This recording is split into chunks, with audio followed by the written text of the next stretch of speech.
I want to talk to you this afternoon very briefly about drawing lines. Drawing lines. So today we are going to draw some lines.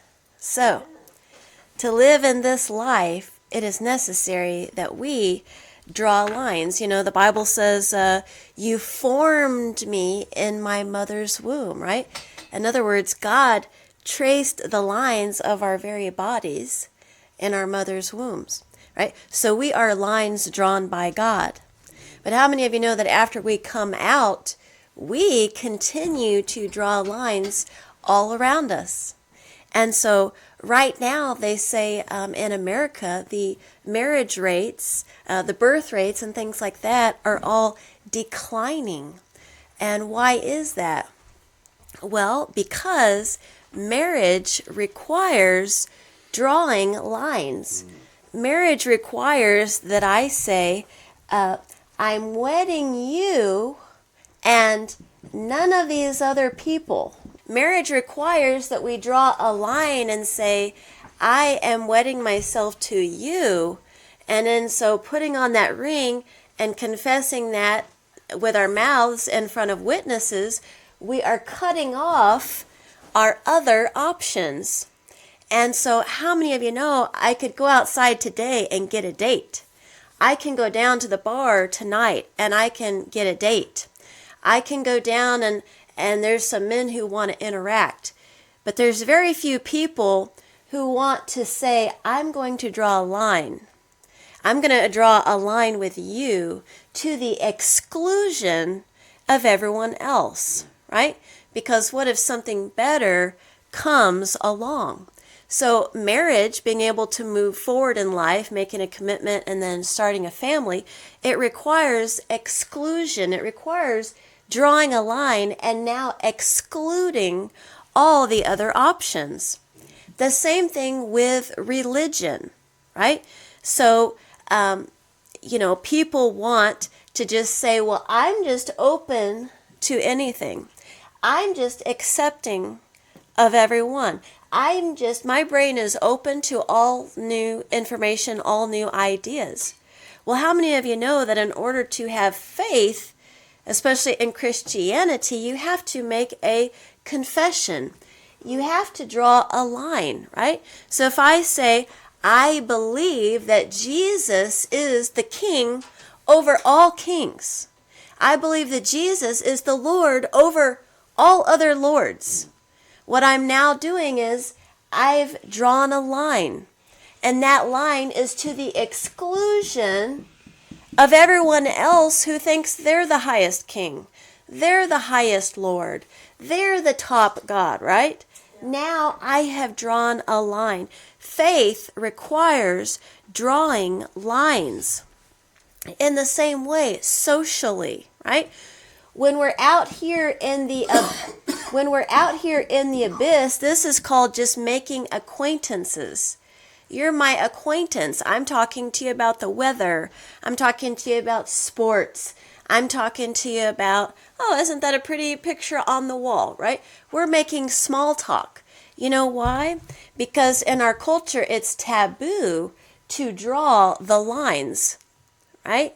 So for you to be able to actually see who I am, to see anything about me, I've got to start drawing the lines for you. Well, actually, I'm a Christian.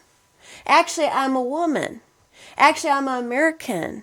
Actually, I'm a Republican, or whatever it is, right? Now the person's beginning to see me take shape. They're beginning to see me take form.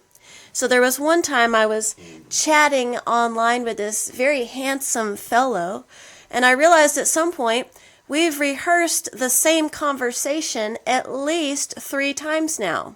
We've talked about how much he enjoys cooking and, whatever it was. The conversation was never moving past a certain point. And at some point I said, right, this is a red flag. Because what does that mean? It means he wants to keep me out here in the abyss. He wants to keep me out here in the vague, in the acquaintanceship, right? He's not allowing me to get to know him. He's not asking me anything, and when I try to ask him anything meaningful, he doesn't want to budge. He doesn't want to draw a line. He's trying to keep it vague, right? So when someone says we're going to keep it casual, that means we're going to keep it vague. I'm not going to draw any lines for you. You're not ever going to understand me or who I actually am or what I actually believe, right? So to marry, we have to draw the line to exclude others. To have a religion, to actually have a faith, we speak with our words to the exclusion of all these other lords or gods, right?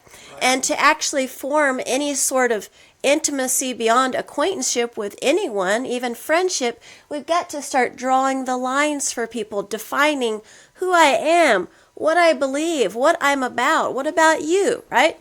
And so if you're always tiptoeing around because you want to leave your options open, right? What do the famous people do? Famous singers or actors, right? They try to never talk about politics, never talk about religion, never talk about any real defining issue or belief, because once you do, what happens? You've what? Excluded. You've drawn a line. And now you've excluded all these other potential fans, right? Because now you've said, well, actually, I believe this. And now what you've done is you've caused an offense. Because anybody outside of those lines now takes offense to that belief, to that opinion, to that line that you've drawn. And so it's necessary in life that we draw lines. And we all have them. It's just that sometimes we're intentionally hiding them from people. We're intentionally not going there. We're intentionally just coming out and entertaining, but we're not showing our true beliefs because we don't want to isolate our other options, right? I don't want the person who doesn't want to marry, they're happy to bed you, but they don't want to exclude all those other options they also want to bed, right? The famous person, they don't want to come out in defense of a certain politician. They don't want to isolate all those other potential buyers of their movies and their music, right? So relationship, marriage, faith, any sort of meaningful friendship or connection, everything requires drawing lines. And so Jesus draws lines. Jesus did not shy away from offending people, excluding people, and defining exactly what it was he believed and exactly what it was that was true, no matter how other people felt about it.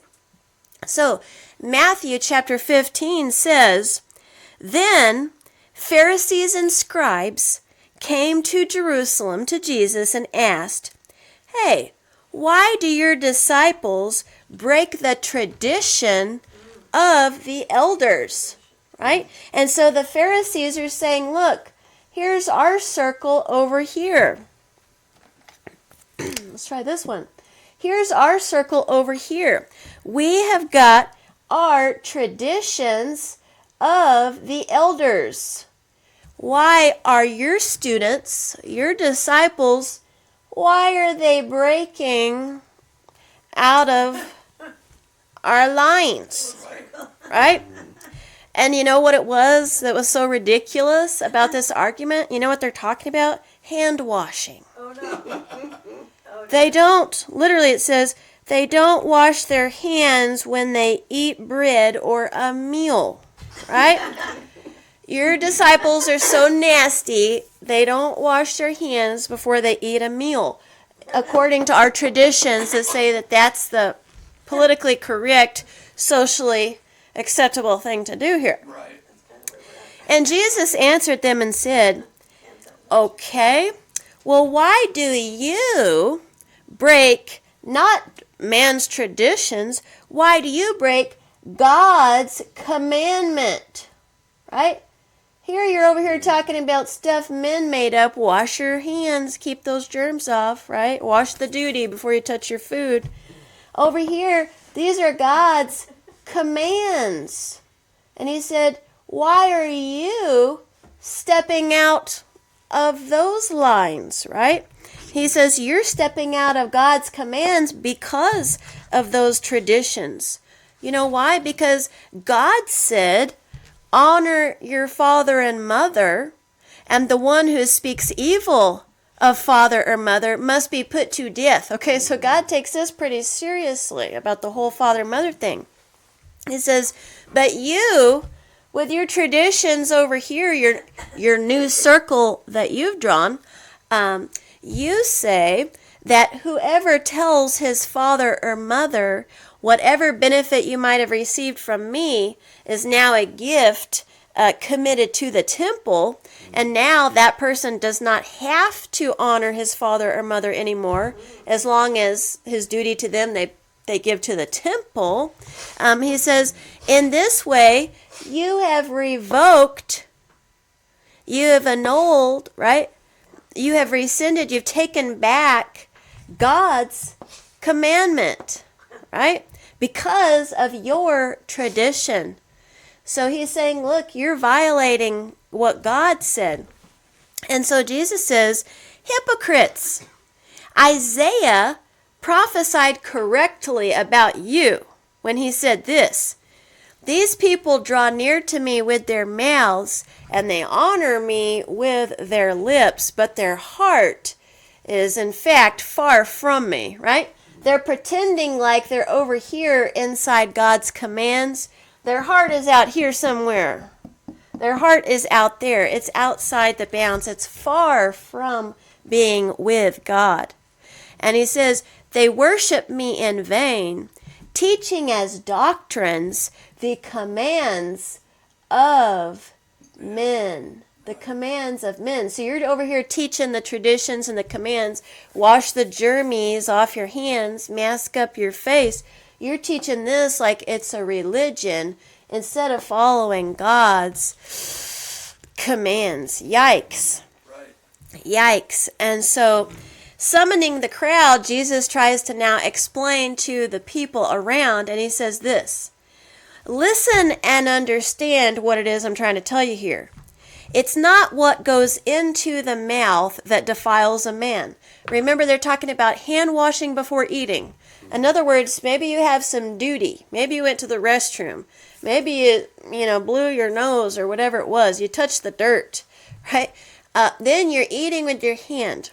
He's saying it's not what you got in your mouth when you were eating with dirty hands that's going to defile your body, right?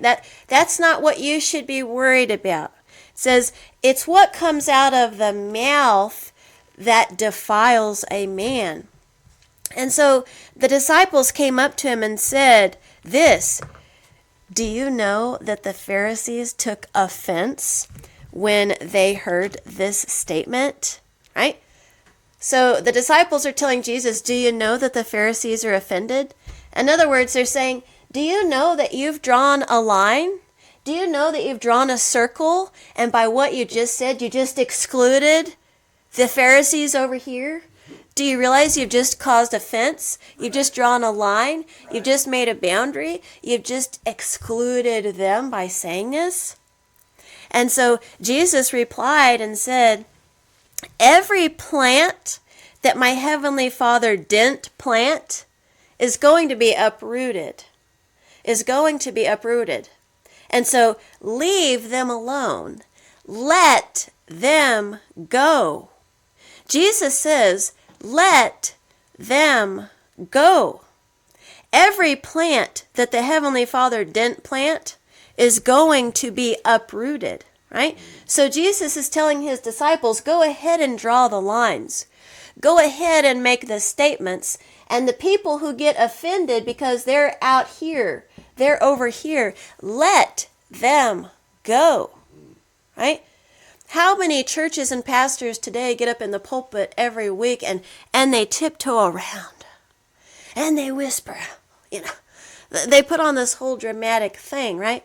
And they say all the politically correct things, hoping to never draw a line, hoping to never cause offense, hoping to not let anyone go. Jesus gives us a directive here and says, let them go. Let them go. You and I need to let some people go. Draw the lines. Draw the lines. He says, they are blind guides for the blind, right? And if the blind guide the blind, both will fall into a pit.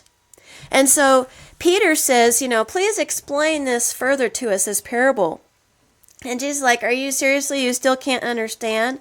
And so he says, whatever goes into your mouth, like maybe you had some, remnants of something before you ate because you didn't wash your hands, those germs, the nastiness, that's not what defiles you, right? That goes into your stomach and it comes out the other end. It's what comes out of the mouth that comes out of your heart, and that is what defiles you. What comes out of your mouth is what defiles you. The circles that you draw are the words coming out of your mouth, right? What's going to defile you is the circles that you draw with your mouth. The statements, the beliefs, the words, the things you said, the lines you drew with your mouth, that is what defiles a person. So, it's not the duty on our hands, it's where we draw the lines that counts. Jesus is saying, forget this natural whatever. What matters is what you said, what you stated publicly, the vow that you made, the faith that you confessed, right? Those things, what you associated yourself with publicly, that is what defiles a person. And so you and I draw lines with our mouths, with our confessions, right? I take you to be my lawfully wedded wife. Or we confess with our mouths, Jesus is the Lord of Lords, right? Jesus is the King of Kings. I just drew a line in the sand with my mouth. And likewise, people who state the opposite, right? And blaspheme the Holy Spirit and all that. What are they doing? They're drawing a line of defilement. They're drawing a line of defiling themselves with their mouths, right? Cursing God, right? And that's part of don't use the Lord's name in vain. You're cursing with God's mouth. What are you doing? You're drawing a line, right, of defilement with your mouth. And so, to move past acquaintanceship, to make any sort of meaningful connection, we've got to allow other people to begin to see who we are, right? And so, I've noticed oftentimes it's hard to get past those beginning stages with people, beyond the weather and, oh, what music do you like? Oh, yeah, I like that TV show. And then silence. Yeah. Silence. A lot of people, even online, online dating, political affiliation, uninterested, right? Religion, spiritual, right? They put everything this vague, just as vague as we can go, just as vague as we can possibly go. Because people are afraid to be seen. People are afraid to draw the lines and say, let me define exactly who I am, and so you can see me very clearly, right? I want you to see me clearly. And that intimacy, right? They say intimacy is into me, you see, right? But if I will never define anything about myself, what I'm doing, I'm purposefully causing obfuscation. I'm purposely obscuring myself so that you can never quite grasp or see who I am. Yeah. Well, the Pharisees knew Jesus is all about drawing lines. Jesus does not shy away from speaking what he says is the truth, right? Jesus is not afraid of public opinion. Jesus is not afraid of being canceled, because of a comment he left on Facebook. Jesus is not afraid. And so they said, let us trap him with his words. We're going to get him to draw a line, hopefully an illegal line, right? Let's get him to draw a line with his words, with his confession, right? That's illegal, that goes against the law. And so Matthew chapter 22 says, then the Pharisees went and plotted how to trap him by what he said. And what do people do when they're investigating a crime or a murder or something? They bring a person in for interrogation. And what do they try to do? They try to trap you with your words, right? So what street were you driving down? Okay. And then did you turn left or right? Okay. And then you'll notice they go back and repeat those same questions again because they know if you're lying, you're going to get tripped up. Right? Wait, did you say that you reversed and then went straight forward? Wait, did you say you turned left or right? Wait, what road were you on again? Right? They'll go back and back and back, and they'll keep asking the same questions because they know eventually you're going to forget, right? You're going to forget the first story, the first set of lies you told. And so the Pharisees here were like, we're going to get him to confess something with his mouth that's illegal. We're going to trap him with his words. And so it says that the Pharisees sent their disciples to Jesus along with the Herodians. And they said, Teacher, we know that you are truthful and teach truthfully. In other words, we know you're all about telling it exactly like it is, and you don't shy away from what is the dead-on truth, right? You're just blunt with it. And it says, you defer to no one, right? So you're not over here trying to make the certain set of people over here in the temple or whatever. You're not trying to make a certain set of people happy. You defer to no one. You're not scared of anyone. You're not concerned about anybody. He says, for you don't show partiality. And so tell us, therefore, what do you think? Is it lawful to pay taxes to Caesar or not? Is it lawful to pay taxes or not? So they're trying to trap him with his words. They want him to draw a line against Caesar, against paying the taxes and things like that. And so Jesus, perceiving their malice, says, why are you testing me, hypocrites? Show me the coin, right? It's got Caesar's head on it, so give it to Caesar. And after that, they were like, oh, leave him alone, right? But they knew going into it, we can definitely try to get him to say something because we know that he is bold. We know that he draws lines, right? And that's one reason why Jesus attracted so many followers, right? It said he went into the temple and he taught with authority, unlike the scribes and the Pharisees. He was making strong assertions, strong statements. He was bold, right? And how many of you know that that is what is considered attractive? That is what is considered as having confidence. That is what gets people excited. That is what gets people turned on, right? And so they say, if you want to grow a social media channel, guess what? Be polarizing.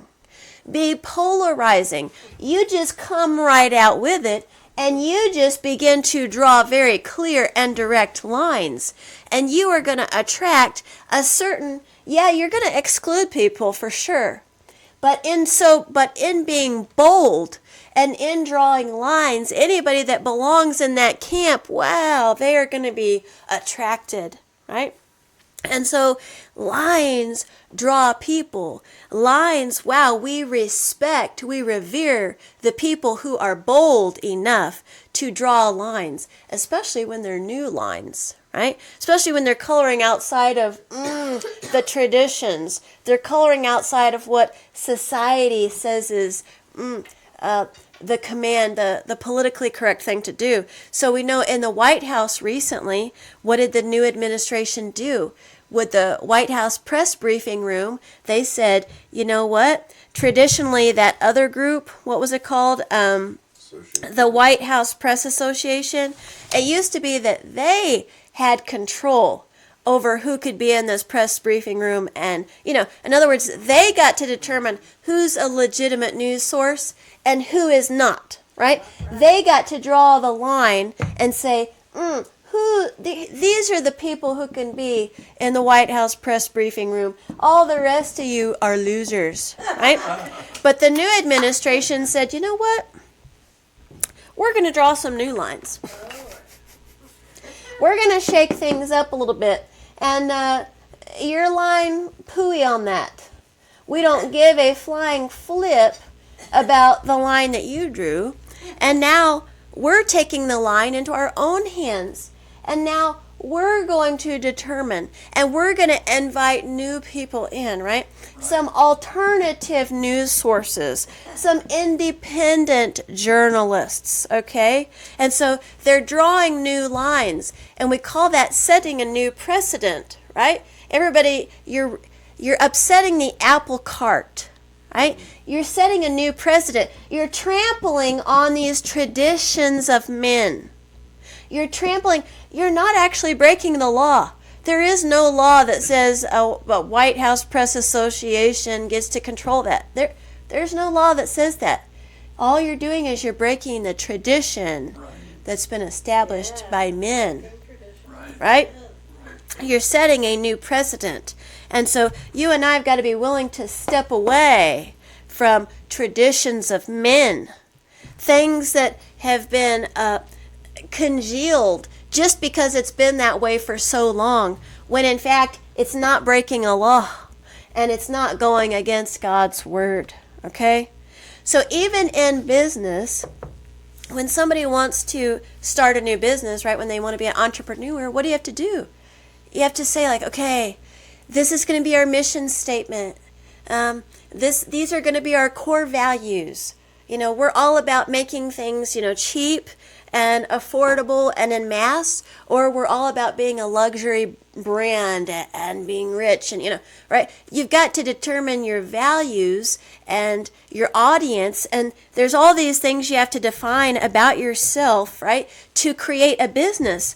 So creating a business means I have to come over here, I have to draw a bunch of lines, I have to make all these determinations about what we are going to do and what we're not going to do.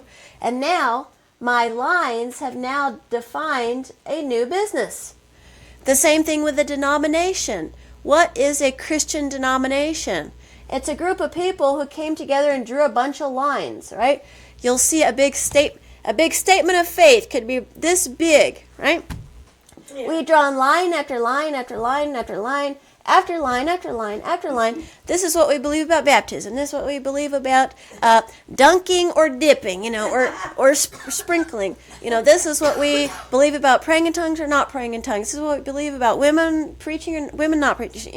They have all this stuff. And so you have to draw line after line after line to create a denomination. Right. And the same thing. Any group, anything you're creating, it all requires drawing lines. Right. Life is full of drawing lines.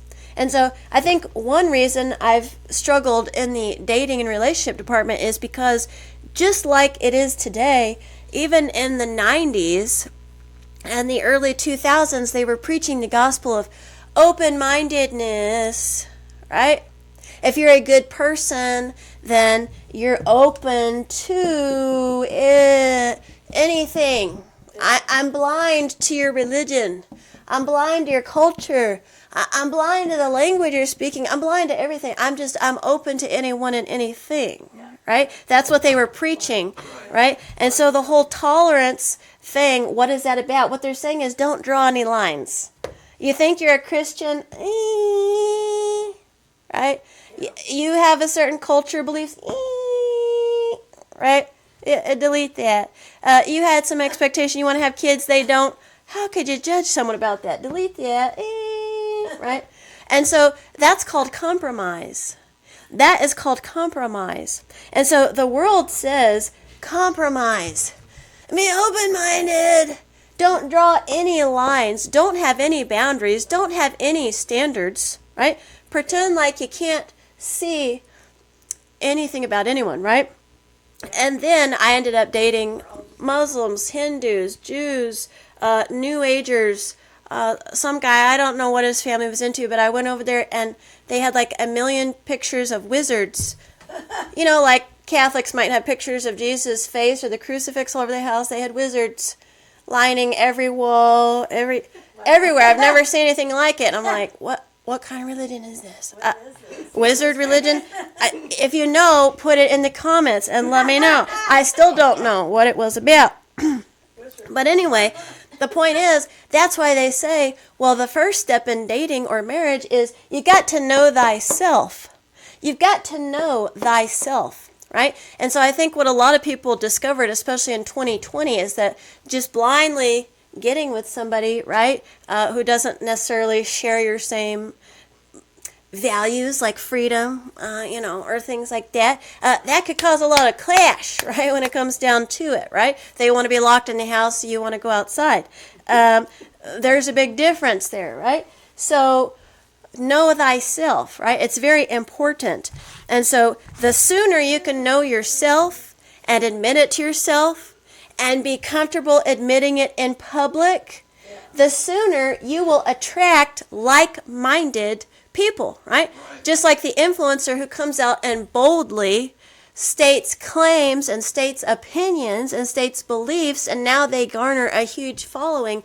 In the same way, when you're actually honest about who you are, what you believe, what your culture is, what your values are, and as soon as you can articulate that publicly and begin to draw those lines, you're going to draw people unto you, right? You're going to fish for men. You're going to fish for women, and you're going to bring them close to you. And hopefully in doing so, you're going to bring them over here, right, into God's camp. Right. Well, Jesus was all about bucking the status quo, just like the new administration saying, forget your traditions of who comes into the briefing room and who doesn't, right? That's the way Jesus was. Who gives a kadinky donk about your tradition about washing your hands before you eat, right? So Matthew 21 says this, when he entered the temple complex, the chief priests and the elders of the people came up to him as he was teaching and said, by what authority are you doing these things? Who gave you this authority, right? Who told you that you could come in the White House press briefing room? Who told you that you were a legitimate news source? Who told you that you have any sort of credible opinion on this matter? So if you're familiar at all with academia, you know that they tell you, you have no opinion, right? Unless it's an opinion paper. Any other paper, you have no opinion.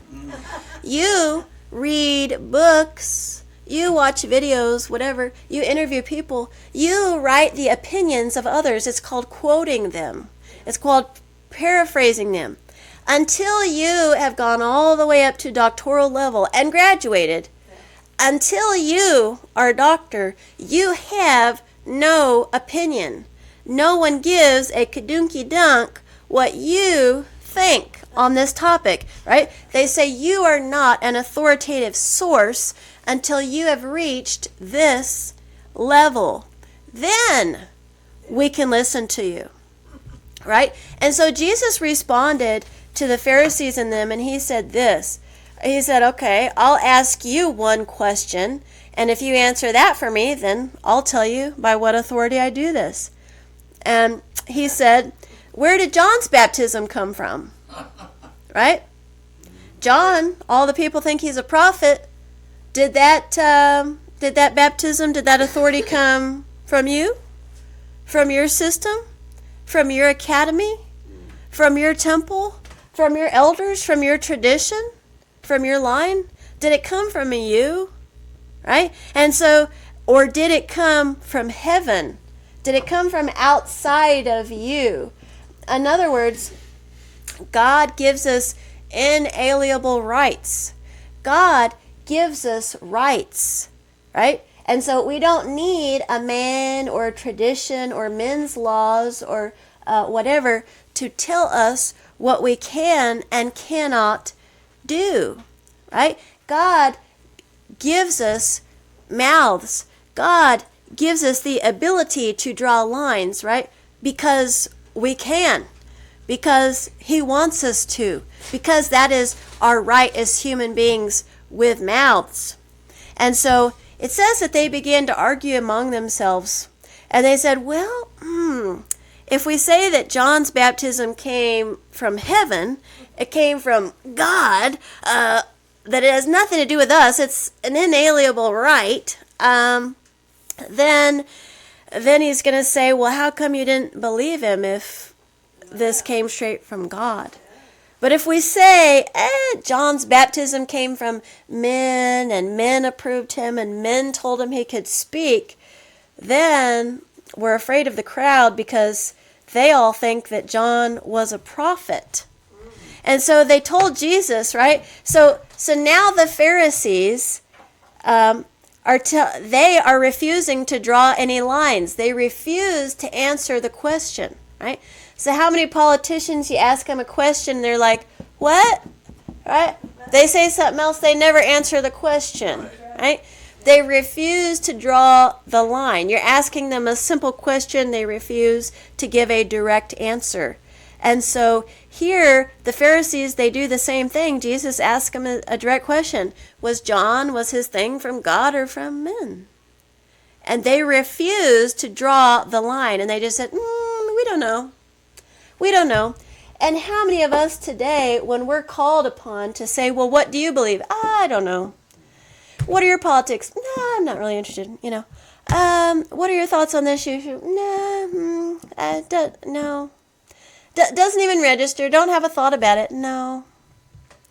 I had a guy try to talk to me a couple of years ago, and again, we just couldn't get past a certain point, And we brought up politics. I'm trying to get an idea. Are we on the same page with our values and beliefs?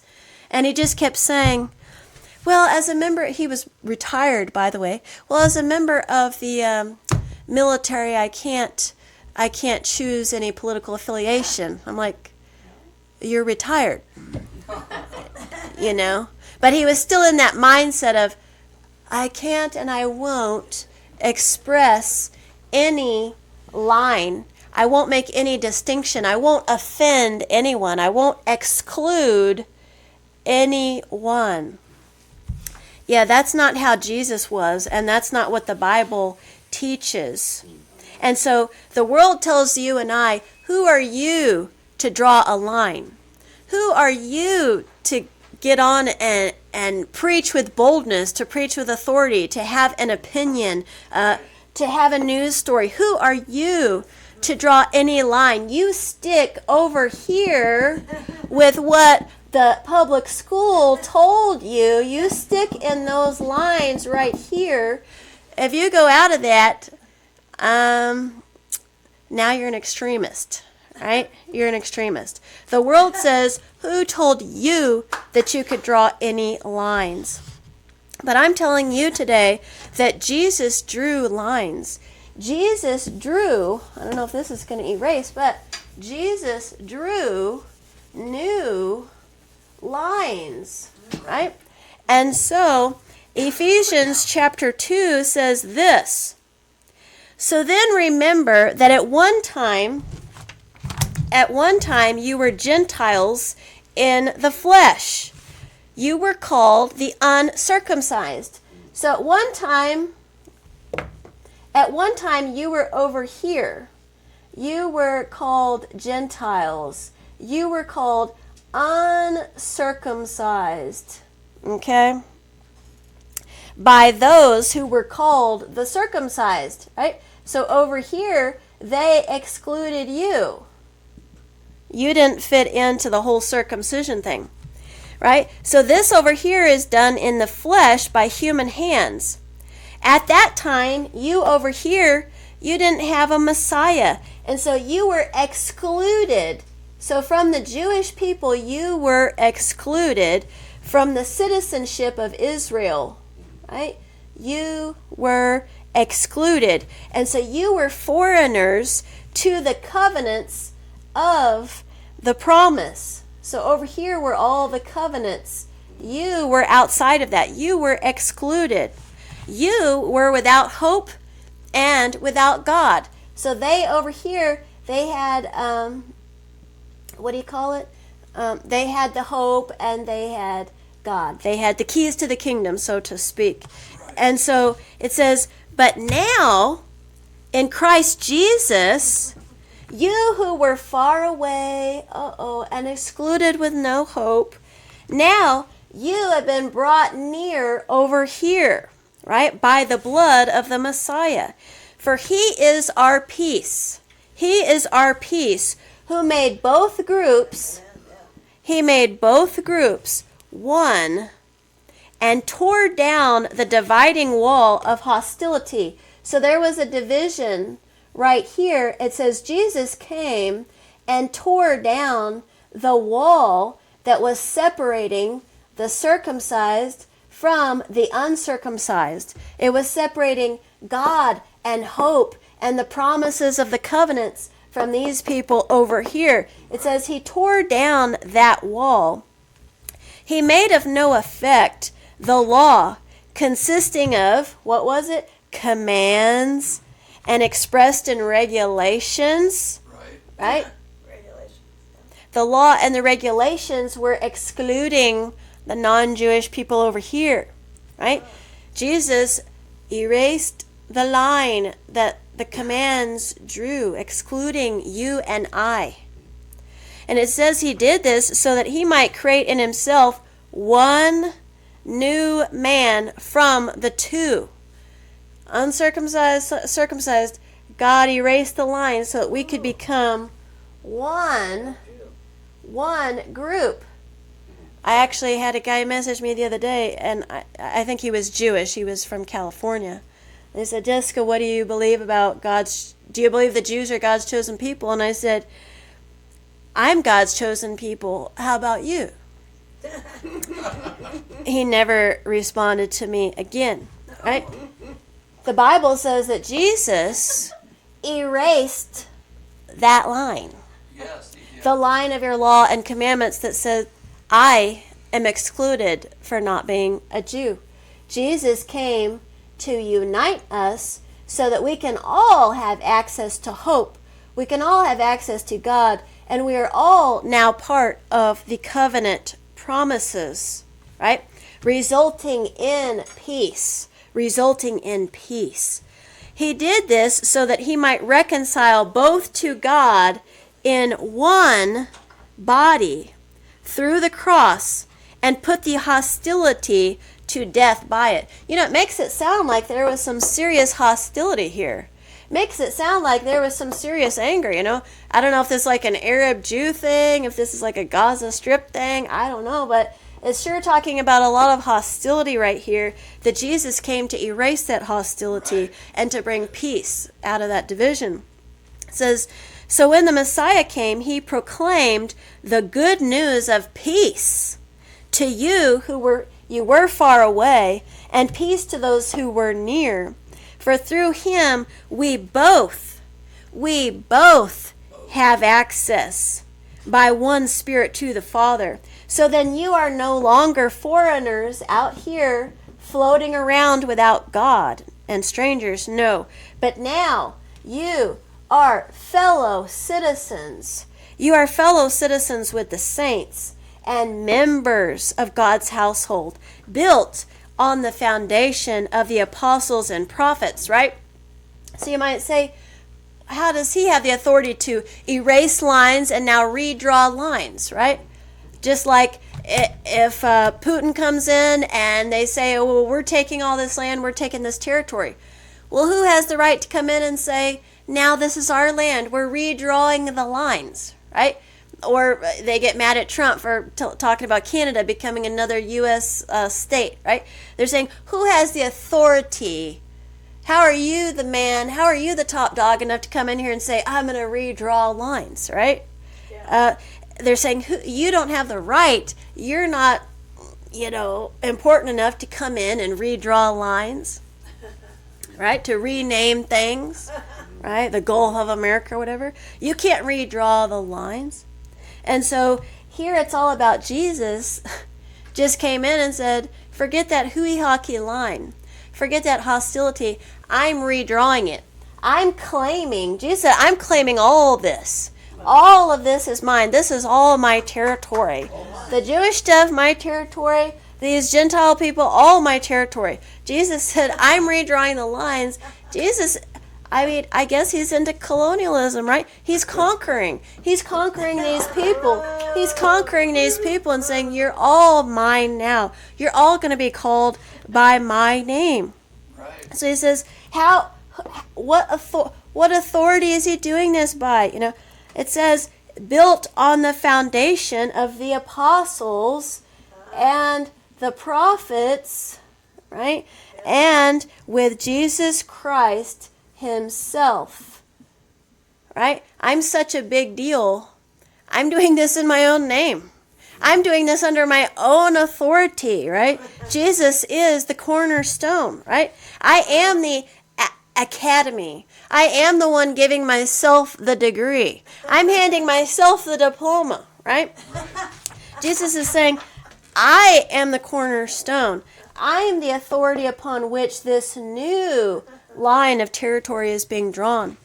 And so it says, the whole building being put together by him grows, right? It's growing like grass in the yard. This building that God put together, it is constantly growing, it's multiplying, and it's growing into a holy sanctuary of the Lord. It says, you also are being built together for God's dwelling in the Spirit. So Jesus created a new temple. Jesus created a new building. Jesus created a new entity. Jesus drew new lines. Jesus drew new lines.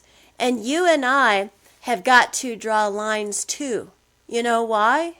Why do we need to draw lines? Especially in a culture that says just be open to anyone and everything and don't offend, don't exclude, include. Even the churches now are like, we are inclusive. Everyone, everything, everybody is welcome here, right? That's not what the Bible says.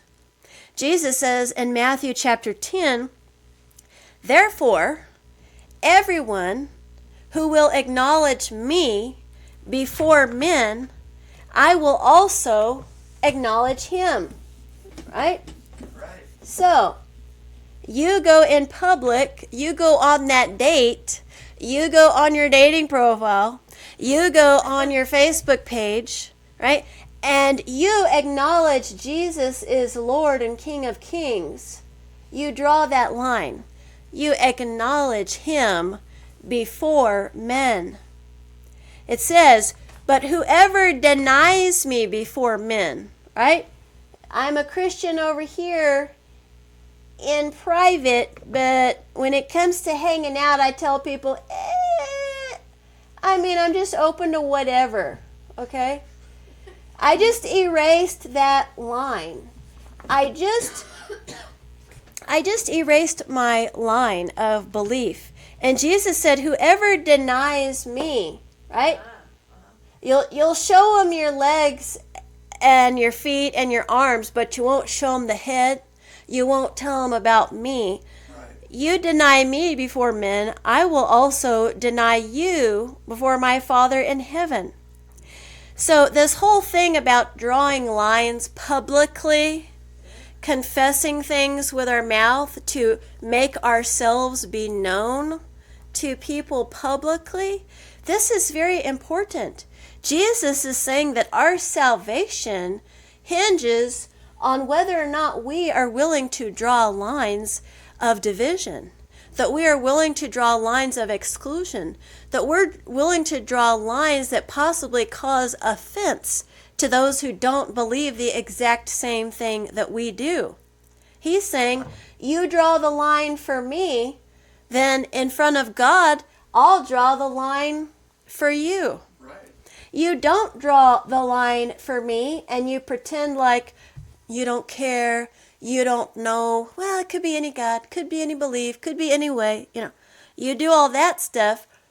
I'm not going to draw the line for you either in front of God. Okay? Your salvation depends on your willingness to draw the line with your mouth and to make things known publicly. Right. And so Jesus said, here it is, right? He brought peace between these two groups, but here it says, don't assume that I came to bring peace on the earth. I did not come to bring peace, but a sword. What does a sword do? A sword cuts through. A sword divides. A sword separates. Unfortunately, if somebody cuts your flesh with a sword, the flesh is going to pop open. It's going to divide. Unfortunately, it's going to fillet. And so Jesus said, I came to bring a sword of filleting, okay, to divide asunder. It says, I came to turn a man against his father, a daughter against her mother, a daughter-in-law against her mother-in-law. And a man's enemies will be the members of his household. In other words, like, this division is going to go deep. It's not just in public, right? This is all the way down to the very, very personal level. And so it continues on. The person who loves father or mother more than me is not worthy of me. And what he's saying is, usually when we hide things about ourselves, right? Oh, I won't tell you my political beliefs. I won't tell you my religious beliefs. I won't tell you I want kids, even though I want kids, right? We just keep erasing and erasing and erasing, hoping that people will accept us, hoping that people will love us. Well, maybe if I don't tell them the truth, they'll be my friend. Maybe if I act like I believe what they believe, they'll want to marry me, Maybe if I go along with what they want, we can make it work, right? Jesus is saying, draw the lines. Jesus is saying, if you put that date, getting that number, getting that ring, if you put all that ahead of me, you put father or mother ahead of me, right? And so what happened during 2020, right, when there was some serious human rights violations going on? What happened in families? A sword of division came.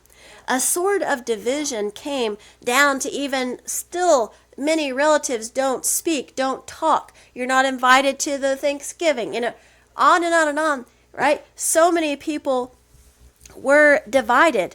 And that's because people were forced to make their line in the sand known, right? Or ideally, by that time they would have. But the point is, Jesus is saying, do not erase your lines to make other people happy. Oh, Lord. Yes. Right?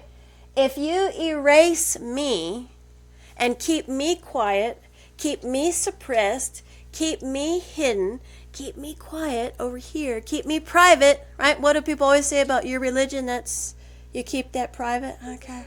You keep me private over here. What he's saying is, you're elevating those people over me.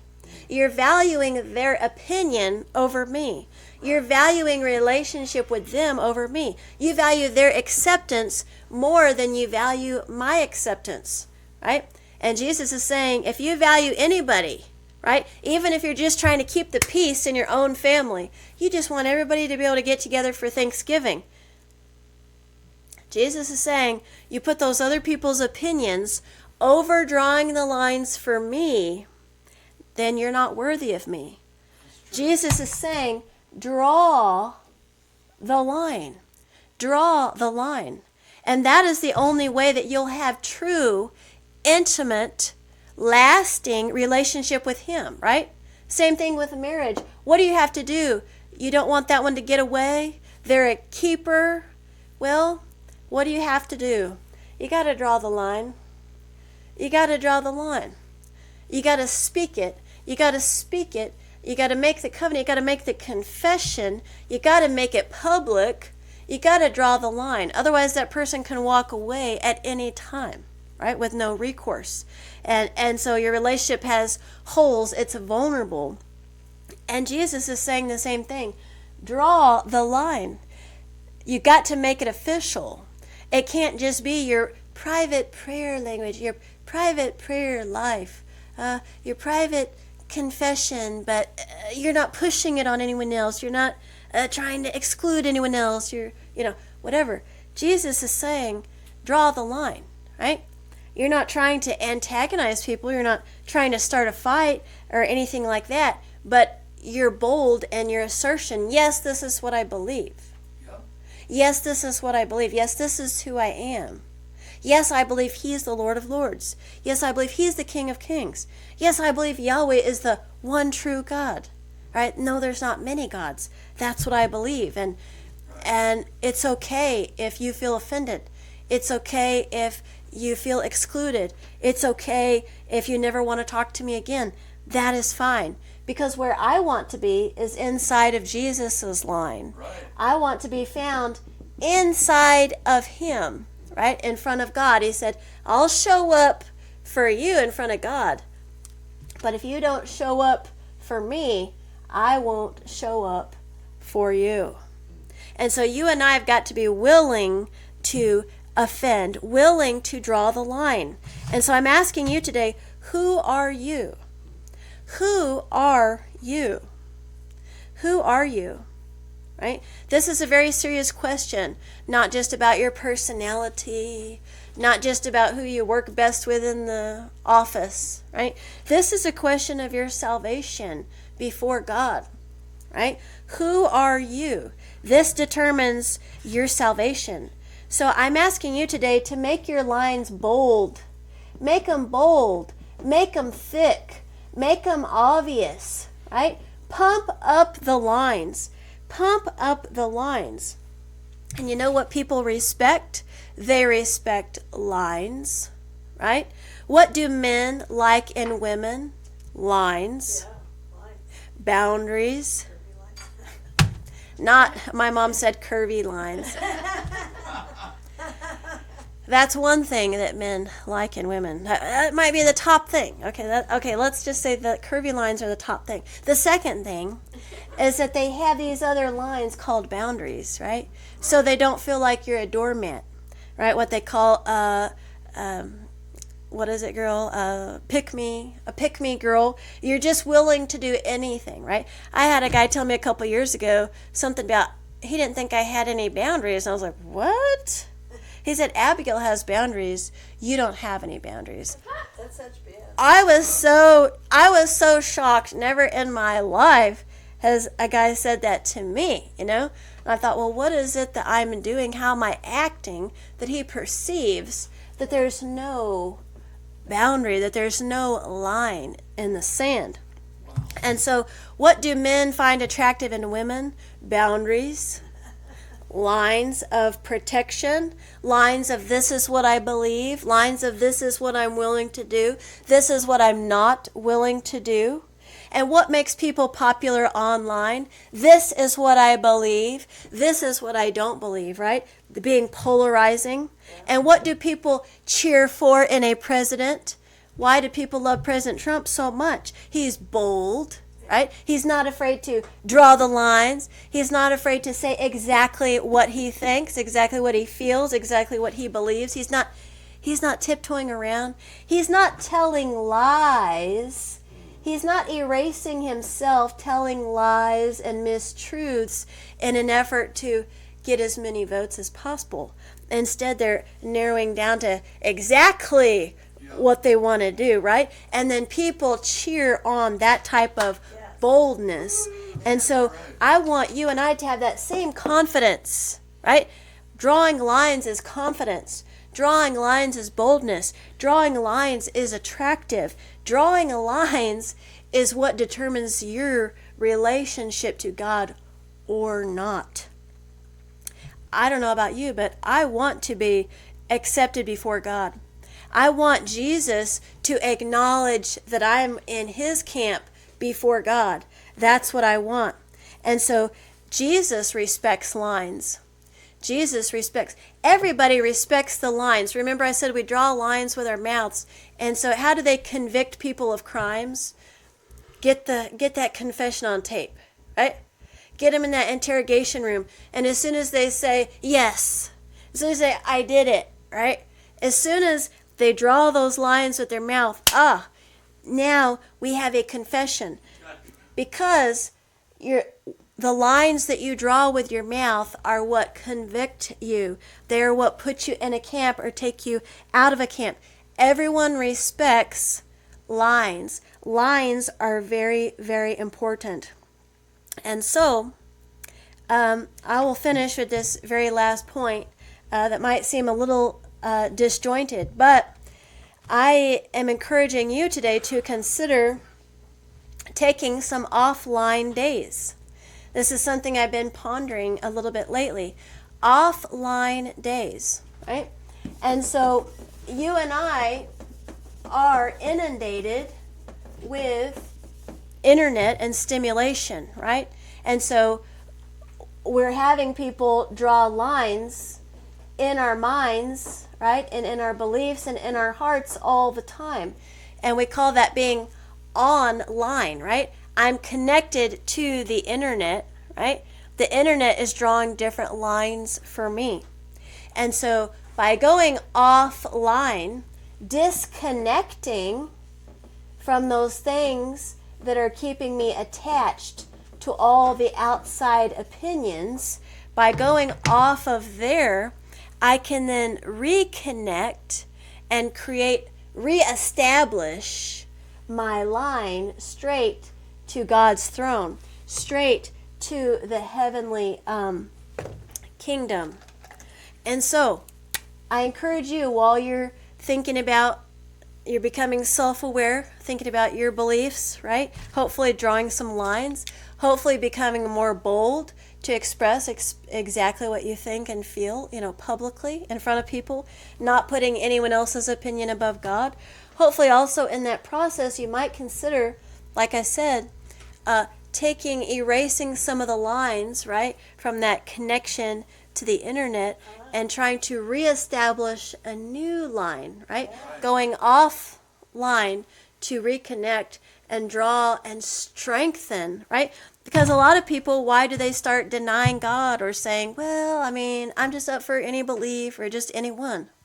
Well, first, the world gets you to that point because your lines are already been weakened, right? Your lines have already been weakened. And so part of drawing lines is strengthening the lines that you want. You have to strengthen the lines that you want. And so part of coming in and destroying Western society and civilization is coming in and weakening all these different parts of the line. Like, oh, this is your identity over here. This is your constitution over here. This is what you believe about husbands and wives over here. Oh, you believe about having children over here. You believe about owning a home over here. Right?